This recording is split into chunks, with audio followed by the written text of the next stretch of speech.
Alors, on va s'intéresser à un chapitre important, un chapitre très intéressant, qui est les enregistrements. Un étudiant dispose d'un nom, d'un pronom et de 2 notes de devoir. Calculer et afficher la moyenne des devoirs avec toutes les informations sur 2 étudiants. Donc, on vous demande de calculer et afficher la moyenne des devoirs avec toutes les informations sur 2 étudiants. C'est-à-dire le nom, le pronom, voilà, ainsi que les 2 devoirs, de même que la moyenne. Alors, qu'est-ce que vous comptez faire? Donc, selon vous, qu'est-ce que vous comptez faire? Vous allez créer des variables, par exemple, une qui stocke le nom, une qui stocke le pronom, et une variable pour chaque note de devoir, et aussi une autre variable pour la moyenne. C'est ce que vous comptez faire. Et après, vous allez faire pareil avec l'autre étudiant. Donc, chaque étudiant, vous allez créer une variable nom, une variable pronom, une variable devoir 1, une variable devoir 2, une variable la moyenne. Donc, s'il s'agit de 2 étudiants, vous aurez déjà à créer 10 variables. Vous ne voyez pas que c'est du lourd? Continuons. Donc, on peut imaginer ça. Hein? Donc, on a nom étude 1, nom étude 2, pronom étude 1, pronom étude 2, dev 1, étude 1, étudiant 1, dev 1, étude 2, dev 2, étude 1, dev 2, étude 2. Ou bien on crée un tableau de dev. Dev 1, étude 1, dev 2, non, ici, ça devait être comme ça. Ou bien on crée tableau de devoir.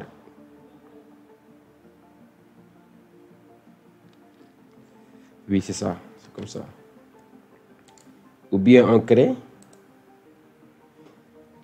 un tableau dev pour les notes des devoirs. Même ça aussi, c'est du lourd. C'est difficile. Imaginons que l'on a 5 étudiants, 10 étudiants, 20 étudiants. Et vous comptez créer au moins 4 variables ou 5 pour chaque étudiant. C'est du lourd. C'est du lourd. Si on envisage utiliser les tableaux, donc comment faire avec un tableau de 5 étudiants? Comment faire avec un tableau de 5 étudiants? Il faut noter qu'un tableau peut avoir plusieurs valeurs, plusieurs éléments. Mais quand même, ces éléments sont imposés d'être de même type. D'être de même type. On ne peut pas avoir un tableau où on stocke à la fois le nom de la personne, la note du devoir de la personne. Non. Alors, dans ce cas, vous pourrez par exemple créer un tableau pour stocker les noms des étudiants, les 5 noms des étudiants, les noms des 5 étudiants plutôt. Un autre tableau, pronom, par exemple, pour stocker les pronoms des 5 étudiants. Un autre tableau, devoir 1, pour stocker les devoirs 1, les premiers devoirs des étudiants.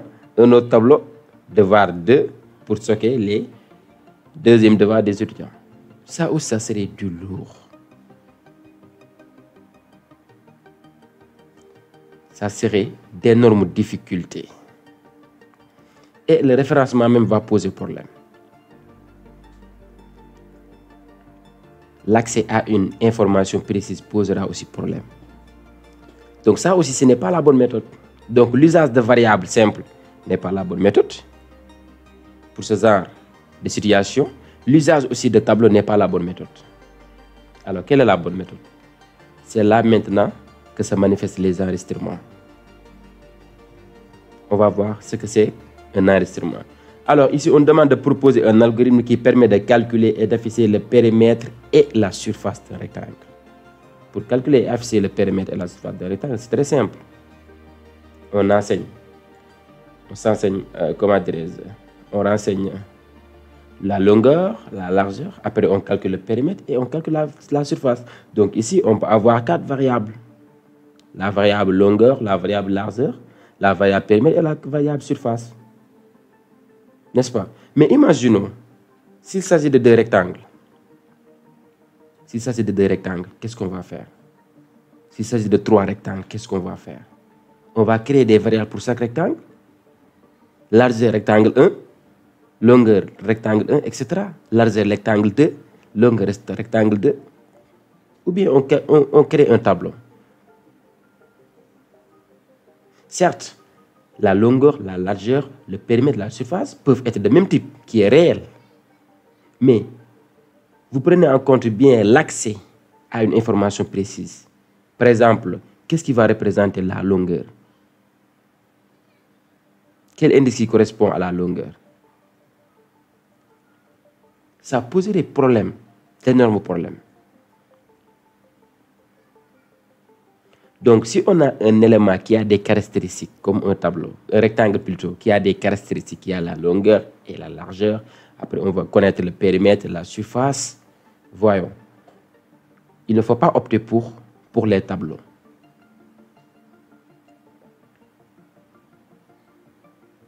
Si on veut bien sûr enregistrer plusieurs rectangles ou plusieurs étudiants. Donc, un enregistrement est une donnée composée d'un nombre fini de champs avec leur valeur. On peut dire qu'un enregistrement, en fait, est un tableau, mais dont les éléments peuvent être de types différents. Et un enregistrement, en réalité, ne possède pas d'indices. À la place des indices, on a des champs. C'est la raison pour laquelle on peut accéder à une valeur d'un enregistrement de manière précise à travers son champ. À travers, si vous voulez, sa clé. Donc, un enregistrement ne renferme que des champs avec leur valeur. Donc, pour enregistrer les informations d'un étudiant ou bien pour enregistrer les informations d'un rectangle, mieux vaut utiliser un enregistrement. On va créer un enregistrement étudiant qui va renfermer les champs nom, pronom, devoir 1, devoir 2, moyenne. Et chaque champ aura sa valeur. De même qu'un rectangle, on va créer les champs longueur, largeur, périmètre et la surface. Et avec ça, si on veut mentionner 100 rectangles ou bien 100 étudiants, ça ne posera pas de problème. On va créer juste un tableau d'enregistrement. Un tableau dont les éléments sont des enregistrements pour stocker tous les étudiants ou bien pour stocker tous les rectangles.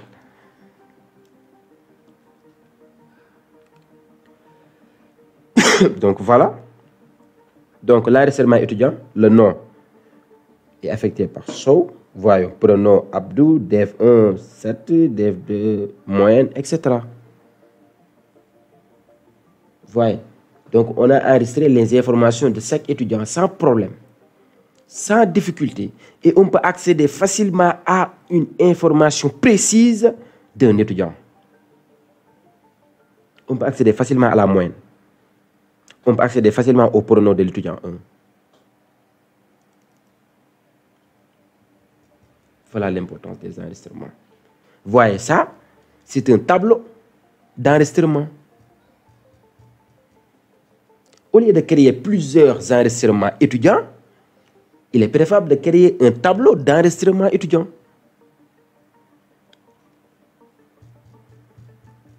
Vous avez saisi?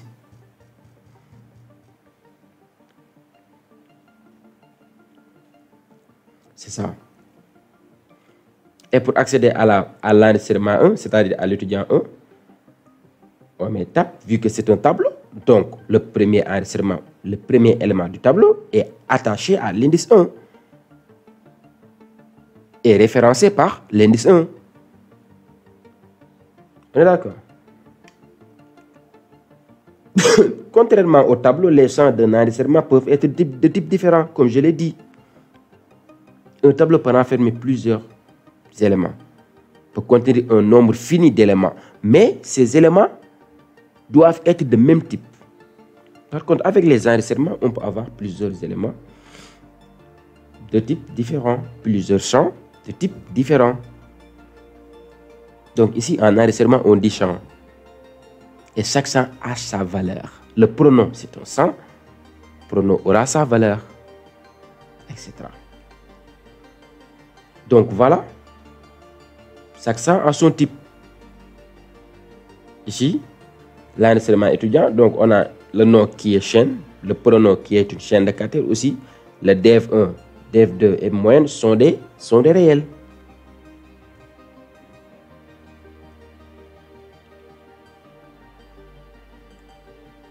Un champ peut être de type simple, c'est-à-dire le champ d'un enregistrement peut être de type entier, réel, caractère, etc.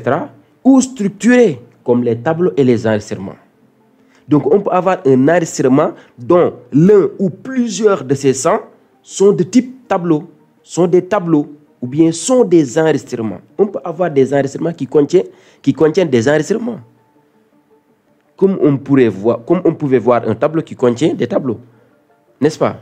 Donc ici, on peut voir un enregistrement qui contient un ou des enregistrements. Parce que l'un de ces champs ou plusieurs de ces champs sont des enregistrements. Voyons cet exemple-là. Donc le nom, c'est une chaîne, le pronom, c'est une chaîne. Par contre, l'adresse est un enregistrement. Pour se renseigner sur l'adresse, on doit mentionner le numéro de la rue ainsi que la ville. Et c'est cette composition-là qui donne une adresse. Donc ici, l'adresse, c'est un enregistrement. Dev, c'est un tableau.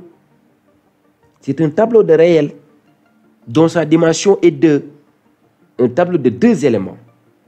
Parce qu'on a devoir 1 et devoir 2.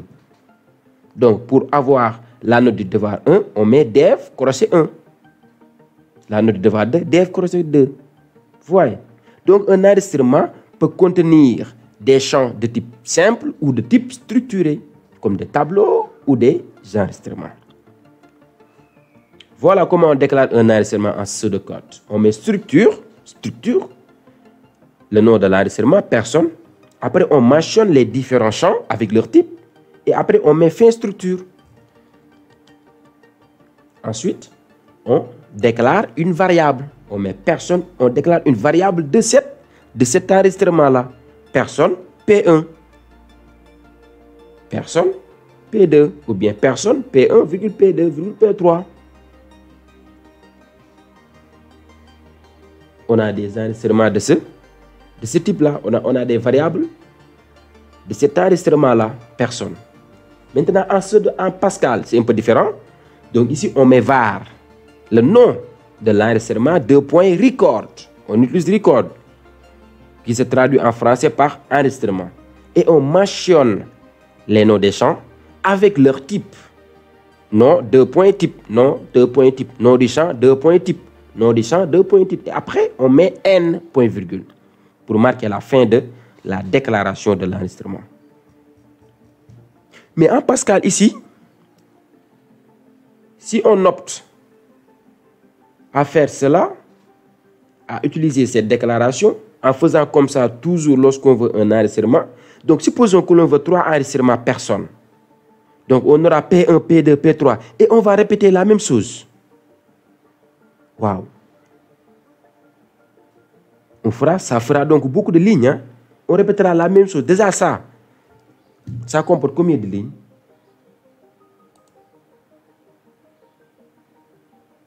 1, 2, 3, 4, 5, 6, 7. Pour un seul enregistrement. Imaginez, on en veut 3. On veut 3 enregistrements. Donc on va répéter ici cette ligne-là encore avec P2 et c'est cette ligne-là avec P3. Oh, c'est du lourd, ça. Ce sera des répétitions. Des répétitions amères. Des répétitions agaçantes. Mais comment éradiquer ça? Comment faire simple? C'est en créant un type personne qui est un enregistrement. Comme ça. Type personne égale record. On mentionne les champs de notre futur enregistrement. On met n. Et après, on crée maintenant nos variables. On ne crée pas nos variables directement en leur attribuant de type enregistrement. Mais on crée un type intermédiaire. On crée un type personne qui est un enregistrement. Et après, on crée des variables de ce type-là, de personnes. Donc, ça serait facile. Donc, ici, pour déclarer 3 personnes, ce sera facile. On met var P1, P2, P3, 2 points personnes. On n'aura pas à répéter la mention des champs. Vous avez saisi? Donc, c'est ça l'importance de la création des types. Ayez l'habitude de créer des types parce que ça allège le code. Ça nous empêche de nous livrer dans des répétitions futiles. Voyez ici, une fois que l'on a créé le type personne qui est un enregistrement, c'est fini. Si on veut 100 personnes, ça ne serait pas problème. Si on veut 200 personnes, ça ne serait pas problème.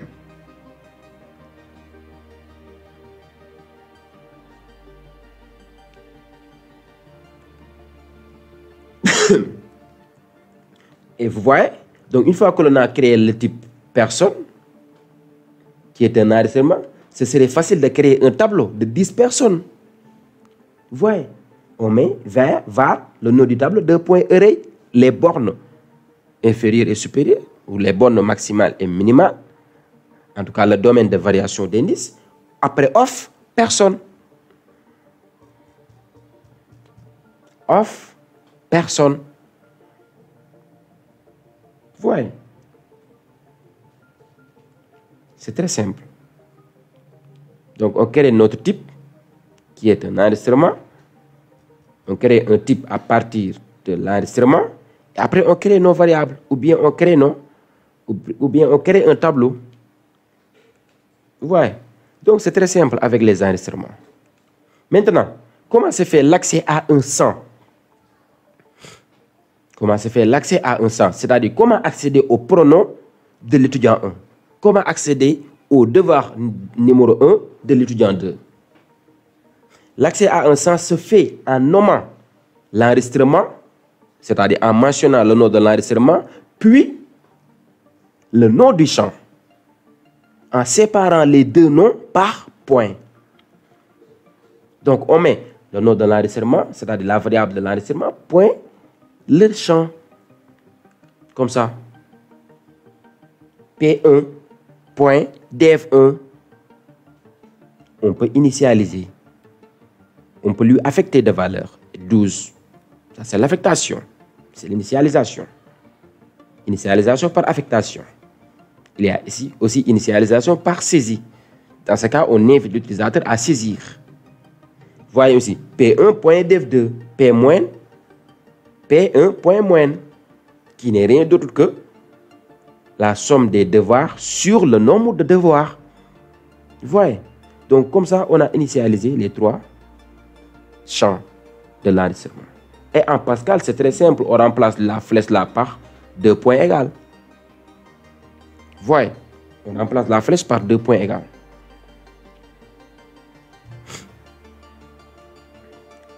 Maintenant, vous voyez ici, il y a répétition. P1 point, P1 point, P1 point, P1 point, P1 point. On peut s'en passer. Mais comment? En utilisant le mot-clé Pascal with. Donc, le mot-clé Pascal with permet d'omettre le nom de l'enregistrement devant chaque champ. Donc, une fois que l'on a mentionné le mot-clé with, on n'a pas besoin tout le temps de mettre P1 point, P2 point, ou bien étu point, étu 1 point, étu 1 point, ou bien rectangle point. Non, non. Donc, pour accéder à un champ de l'enregistrement, on peut omettre carrément le nom de cet enregistrement-là, ainsi que le point. Voyez, comment ça se fait avec with? On met with, le nom de l'enregistrement. Attention, with, le nom de l'enregistrement, ça va dire la variable de l'enregistrement. Do, with, P1, do, et après on marque begin. Parce que ça, c'est un bloc, disons.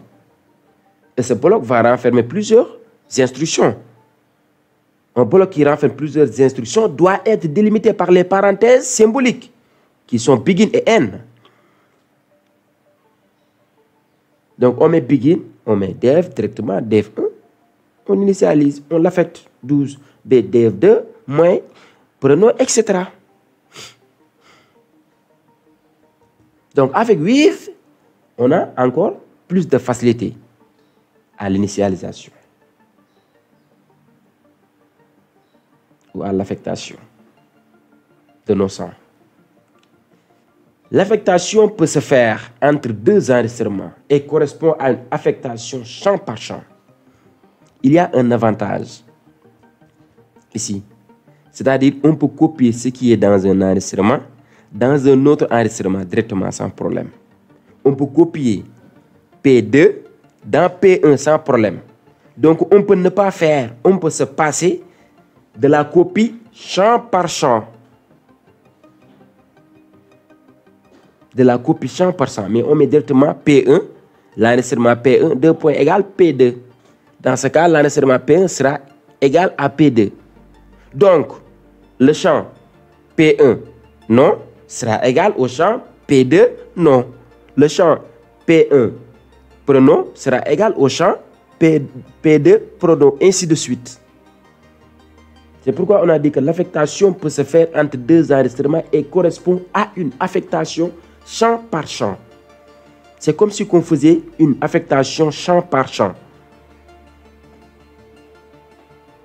On copie le champ nom du P1 au niveau du champ nom de P2, de P1, ainsi de suite.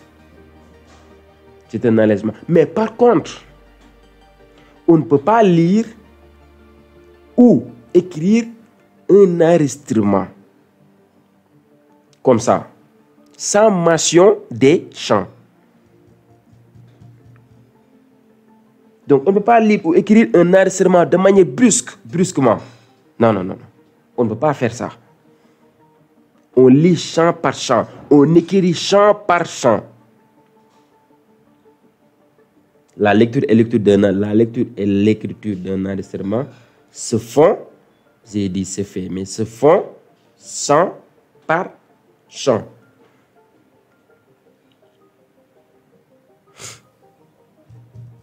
C'est à noter, c'est très important. Donc, pour la saisie d'un enregistrement, pour l'initialisation d'un enregistrement se fait champ par champ. Et pas de manière globale. Champ par champ. On initialise champ par champ. Ce n'est pas comme l'affectation. C'est-à-dire copier le contenu d'un enregistrement dans un autre. Ce n'est pas pareil. Alors, ici, vous voyez, ça c'est l'initialisation par la saisie. Donc, on demande à l'utilisateur de saisir le devoir de la première personne, après le devoir 1 de la première personne, le devoir 2 de la première personne. Après, on calcule sa moyenne. Et après, on lui affiche la moyenne de la personne. Un point moyenne. Voyez ici. Donc, je n'ai pas dit, je n'ai pas écrire P1 tout court. Ça générera une erreur forcément. Ça se fait champ par champ. L'écriture se fait champ par champ. Donc, en Pascal, c'est très simple. À la place de lire, on met read ln. À la place de write, on met write ln. Et à la place de cette flèche-là, on met 2 points égales. C'est tout. C'est tout. Donc là, c'est un autre exemple du type personne. Donc ici, on veut considérer un seul champ pour les devoirs. Un seul champ pour les devoirs. Au lieu de 2 champs pour chaque devoir, mais on va considérer un seul champ pour les 2 devoirs. Dans ce cas, ce champ-là sera un tableau de deux éléments. Aussi simple que ça. Et c'est tout. Ça, c'est lors de la déclaration, et lors de la création du type. Et après, on peut mettre var P1 personne ou bien un tableau de 10 personnes. Vous voyez. Donc, c'est très simple. Hein? C'est très simple. Les enregistrements, vraiment, sont un chapitre très abordable. Voilà. Maintenant, saisir P1, calculer, afficher la moyenne. On vous demande de saisir P1, c'est déjà saisi. P1, calculer, afficher la moyenne. On verra ça au TP. Saisir P1, calculer, afficher la moyenne.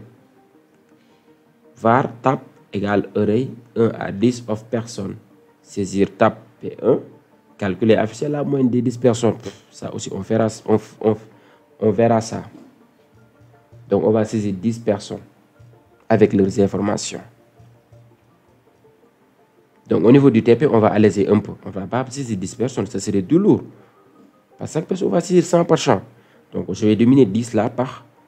À la place de 10, je vais mettre 3 par exemple, ou bien 2. Pour alléger un peu la saisie. Vous avez saisi. Voilà. Afficher les personnes non pronoms ayant une moyenne supérieure à 10. Afficher les personnes non pronoms ayant une moyenne supérieure à 10. C'est comme avec les tableaux. Donc ça, c'est un tableau. Donc on va parcourir le tableau. On s'en fout. On va parcourir le tableau comme on a l'habitude de le faire, avec une boucle fort. Parce qu'on connaît ici le nombre de répétitions, c'est 10. On parcourt le tableau et maintenant, on teste la moyenne de chaque personne. On teste la moyenne de chaque personne. Si la moyenne de chaque personne est supérieure à 10, ça veut dire que cette personne-là a la moyenne. Alors, on affiche son nom et son pronom. C'est tout. C'est très simple. Hein? C'est très simple.